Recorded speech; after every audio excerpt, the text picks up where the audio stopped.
Southeast Recovery Learning Community. Ziona is an active peer mentor for the mental health recovery community. She's authored 5 self-published books that delve into her experiences with trauma, offering a poignant, raw look at mental health.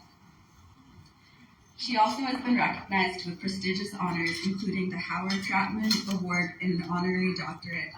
Her committing to helping others has led her to teach suicide prevention in over 30 schools in Massachusetts. I think that deserves a lot. You'll see her though. Thanks to me. Together, Ziona and Norma are a living testament to the transformative power of the recovery and impact that organizations.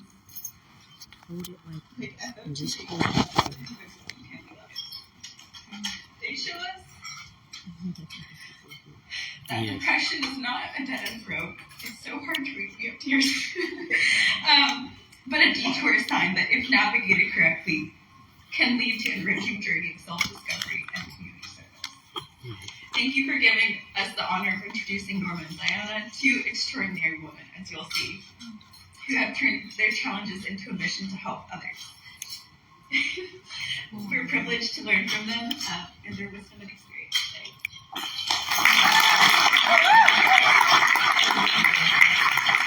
She wants you to talk.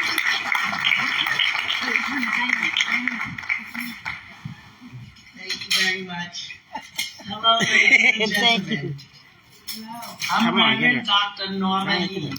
I have been through a lot in my life, but it has all brought me to this point today.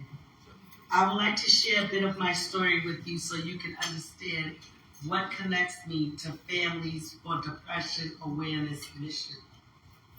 You see, my life hasn't been a linear path to success. I can trace the onset of my depression to when I became a mother in my 20s. I was juggling a full-time job, part-time college, a business, and taking care of 2 children with disabilities. I was in abusive relationships. And then one day, the weight became too much. I needed to escape. I moved away, leaving my children in a fog of confusion and abandonment. I used substances to cope. I lost my functional abilities and stayed in this abyss for about 5 years. Why did it take me so long to seek help? The answer is one word: stigma. The societal stigma surrounding mental health keeps millions in the shadows, too ashamed to ask for the support they need. But the beauty of life is that as long as we breathe, it's never too late to change. Through acceptance, my treatment team, and the invaluable support of my family, I've managed to get my mental health back. I found that my spiritual life and peer support community are powerful tools that help me tremendously. Now I stand before you, not just as Ziona's mother, but as a living, breathing example that wellness is possible. Depression is a no-fault family disease.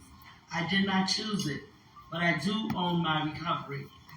And Ziona, my brave daughter, has been both my caregiver and someone who needs my support as well. We found strength in each other's resilience.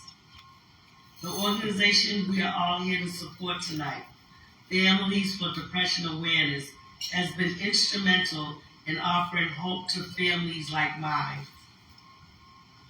They work tirelessly to end the stigma that keeps people scared and hopeless. I'm thankful that through them, I've shared my story in order to help others who are struggling. Thank you for listening and being part of this remarkable evening. Come on up, Ziona.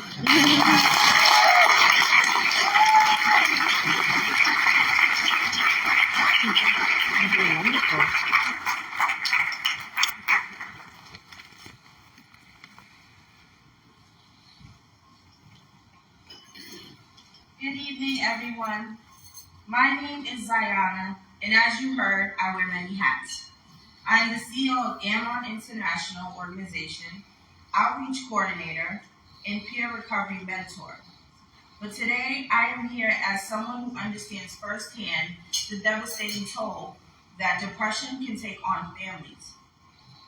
My mother did her best to raise me and my siblings.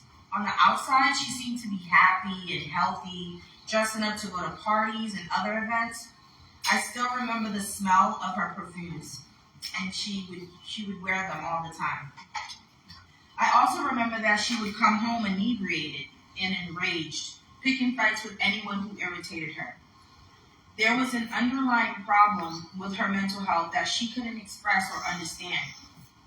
When her depression was the most debilitating, she would call out of work and school.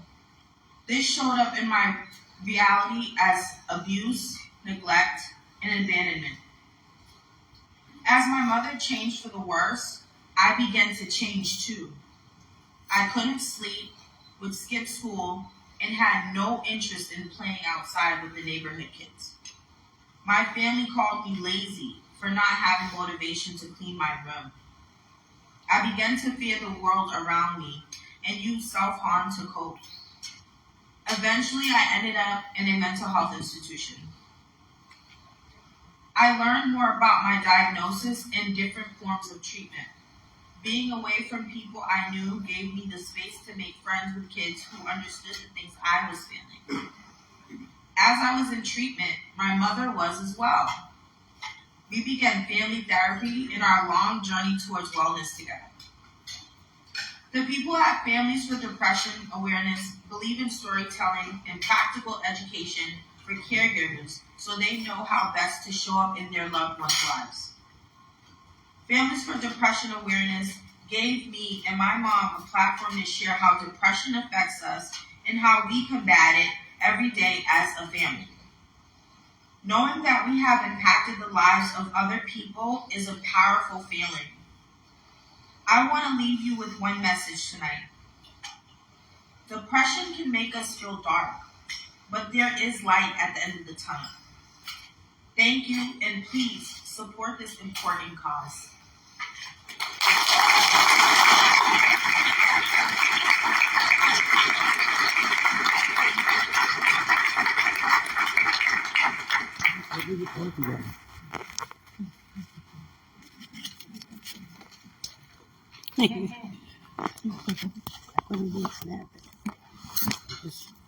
I didn't see it.